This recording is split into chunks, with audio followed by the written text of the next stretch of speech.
Hello everyone. तो आज हम पढ़ेंगे नॉन फार्मिंग एक्टिविटीज़ इन पालमपुर। तो अभी तक तो हमने पढ़ा कि farming is the main activity of Palampur, यानी कि पालमपुर के ज़्यादातर लोग फार्मिंग करते हैं और उसमें किन किन चीज़ों की ज़रूरत पड़ती है। और अब हम पढ़ेंगे नॉन फार्मिंग एक्टिविटी, यानी कि खेती के अलावा और भी जो सारे काम पालमपुर के लोग करते हैं उसके बारे में। सिर्फ 25% लोग ऐसे हैं पालमपुर के जो फार्मिंग नहीं करते। तो फार्मिंग के अलावा जो दूसरा काम बहुत सारे लोग पालमपुर के करते हैं वो है डेयरी। तो पालमपुर के बहुत सारे लोग दूध बेचने का काम भी करते हैं। वो अपने बफेलोज़ को घास और ज्वार और बाजरा खिलाते हैं जो रेनी सीज़न में उगता है, और जो उनको उससे मिल्क मिलता है वो उसको रायगंज में बेच देते हैं, जो पालमपुर के पास एक बहुत बड़ा गांव है। और फिर कुछ ट्रेडर्स ये सारे दूध को ले जाते हैं रायगंज से शाहपुर, जो कि पास में एक छोटा शहर है, फिर वो आसपास के और भी छोटे शहरों तक जाता है।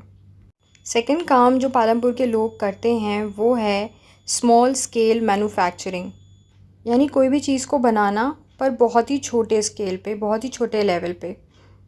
तो पालमपुर के कुछ 50 लोग ही स्मॉल स्केल मैन्युफैक्चरिंग करते हैं, और ये स्मॉल स्केल मैन्युफैक्चरिंग बिज़नेस बिल्कुल भी बड़े फैक्ट्रीज़ की तरह नहीं होता, और ये ज़्यादातर लोग अपने घरों पर ही करते हैं, अपने घर वालों के साथ मिलके। जैसे कि पालमपुर के ही रहने वाले हैं मिश्री लाल, उन्होंने शुगर केन क्रश करने वाली एक मशीन ख़रीद ली है और उसे अपने फील्ड में सेटअप करा दी है। ये काम पहले बुलक्स की हेल्प से किया जाता था, पर अब इसको मशीन के हेल्प से किया जाता है। मिश्री लाल दूसरे किसानों से गन्ने खरीद लेते हैं और उसके बाद वो अपनी मशीन के हेल्प से इसको गुड़ में कन्वर्ट कर देते हैं, और फिर वो इस गुड़ को ले जाकर शाहपुर में बेच देते हैं, जिससे उन्हें प्रॉफिट मिल जाता है। पालमपुर के कुछ लोग शॉपकीपर्स भी होते हैं। पालमपुर के बहुत कम ही लोग ट्रेड के बिज़नेस में हैं, और जो हैं वो दुकानें रखते हैं। वो शहर से जाकर होलसेल मार्केट से कुछ चीज़ें ले आते हैं और उसके बाद गांव में लाकर उसको बेच देते हैं। यहाँ पर लोगों ने जनरल स्टोर्स खोल कर रखे हैं, जिसमें आटा, चावल, चीनी, तेल जैसे राशन बेचते हैं, और notebook, pen, pencil, toothpaste, candles जैसी चीज़ें भी बेचते हैं, और कुछ लोग कपड़े भी बेचते हैं।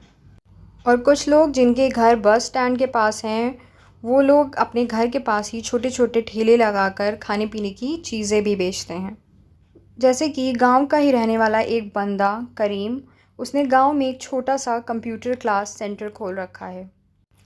करीम ने देखा कि उसके गांव के बहुत सारे बच्चे कंप्यूटर क्लासेस करने के लिए अपने पास के छोटे शहर शाहपुर में जाते हैं। तो उसने सोचा कि वो अपने घर पे ही, अपने गांव में एक कंप्यूटर क्लास खोलेगा। तो वो अपने घर के ही आगे वाले रूम में कंप्यूटर ख़रीद कर एक सेटअप तैयार कर देता है, और गांव की 2 एजुकेटेड औरतों को, जिनको कंप्यूटर की नॉलेज थी, उनको एज अ टीचर हायर कर लेता है। और बहुत सारे हाई स्कूल के बच्चे उसके कोचिंग क्लास में एडमिशन लेते हैं।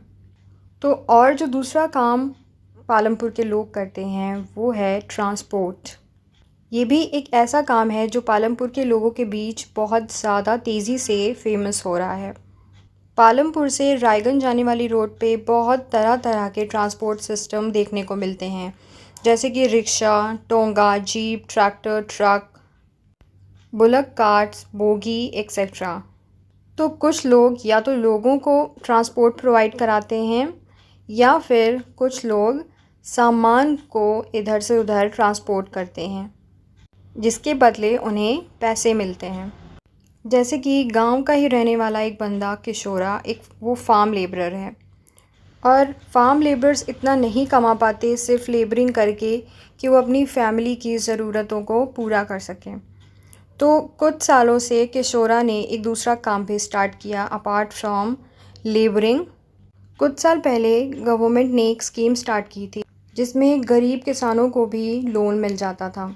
किशोरा ने गरीबी की वजह से वो लोन ले तो लिया था, पर उसे चुकता करने में उसे बहुत प्रॉब्लम हो रही थी।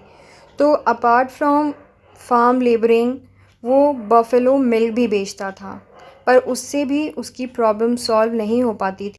तो वो अपनी बफेलो में एक कार्ट अटैच कर देता है। फिर वो उस कार्ट को यूज़ करता है ट्रांसपोर्ट के लिए। वो कुछ लोगों से पैसे लेकर उनके सामान को गांव से शहर तक ट्रांसपोर्ट करता है। ये काम वो हफ्ते में 1-2 बार कर लेता है, जैसे कि बहुत सारा गुड़ को शाहपुर तक पहुंचाना हुआ, या फिर किसी पॉटर के लिए रिवर गंगा से बहुत सारी मिट्टी लानी हुई। तो ये सारे एडिशनल काम वो कर लेता था अपनी कार्ट की हेल्प से, जिससे वो थोड़े ज़्यादा पैसे अर्न कर पाता था।